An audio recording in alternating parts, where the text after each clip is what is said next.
When we look at Ephesians 6:10-20, we see that there's a purpose in investing our lives with the armor of God, the divine armor of God. We see that it's to stand. There's an emphasis on standing against the wiles of the enemy or the schemes of the devil, and even to withstand in the evil day. And then having done all to stand therefore.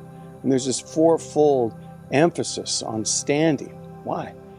Well, Paul has a concern for the Christian that they wouldn't be wobbly, but they'd be stable. When the winds begin to blow of the principalities and powers, that they'd be able to resist and stand, even in the evil day. Paul wrote this while he was in jail. Maybe he was even looking at a Roman soldier, a guard, and he was pulling this illustration from the armor that the Roman soldier was wearing. He wants to see Christians be so strong in their faith, so strong to be able to withstand against the enemy's tactics in their lives. For such stability, both in character, but also in the crisis of the evil day, which is a term that means special pressure, we need the armor of God. Finally, be strong in the Lord and in the strength of his might. Put on the whole armor of God, that you may be able to stand against the schemes of the devil. For we do not wrestle against flesh and blood, but against the rulers, against the authorities, against the cosmic powers over this present darkness, against the spiritual forces of evil in the heavenly places.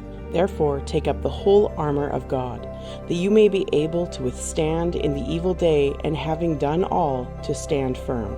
Stand therefore, having fastened on the belt of truth, and having put on the breastplate of righteousness, and as shoes for your feet, having put on the readiness given by the gospel of peace.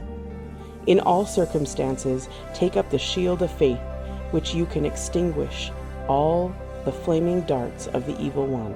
And take the helmet of salvation and the sword of the Spirit, which is the word of God, praying at all times in the Spirit, with all prayer and supplication. To that end, keep alert with all perseverance, making supplication for all the saints, and also for me, that words may be given to me in opening my mouth boldly to proclaim the mystery of the gospel, for which I am an ambassador in chains, that I may declare it boldly as I ought to speak. So the helmet of salvation protects our mind, breastplate of righteousness protects our heart, the belt of truth protects our loins. We've got the shield of faith that protects the rest of the body, the sword of the Spirit, which is the word of God, and with the high praises of God in our mouth, two-edged sword in our hand, and the gospel of peace on our feet. How beautiful are the feet of him who brings good news. We advance the gospel. We win the day, as the gates of hell will not prevail against us.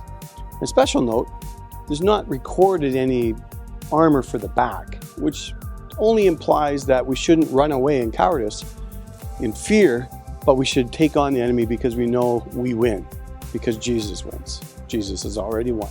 And one other thing, salvation, righteousness, truth, peace, faith, the word of God, all of these things revolve around Jesus. All of them are, in fact, Jesus.